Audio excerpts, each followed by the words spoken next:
ఒక పావురాల గుంపు మసీదు పైభాగంలో నివాసం ఏర్పరచుకున్నాయి. రంజాన్ పండుగ వచ్చింది. మసీదు ముస్తాబు అవుతూ ఉంది.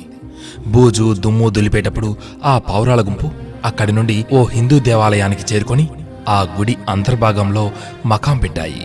ఇంతలో దసరా పండుగ వచ్చింది. మళ్లీ పావురాలు ఎగిరిపోయి ఒక చర్చిలో కుదురుకున్నాయి. క్రిస్మస్ వచ్చేసింది. ఇక అక్కడి నుండి పాపం ఆ పావురాలు మళ్లీ మసీదుకి తమ మకాంని మార్చుకున్నాయి.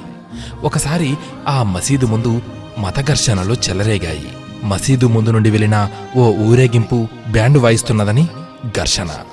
అప్పుడే ఎదుగుతున్న ఓ చిన్ని పావురం ఆ సంఘటనను గమనించి తల్లిని ఇలా అడిగింది, అమ్మా, ఎవరు అలా తన్నుకుంటున్నారు అని.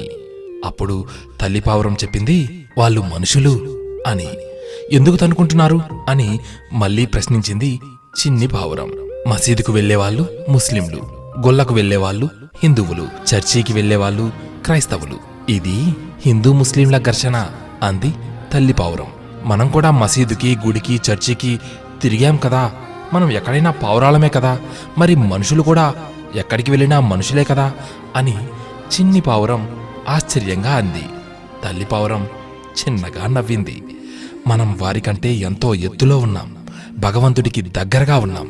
వాళ్ళు దేవుడికి దూరంగా ఉన్నారు, దిగువన అదిగో ఆ భూమి మీద ఉన్నారు.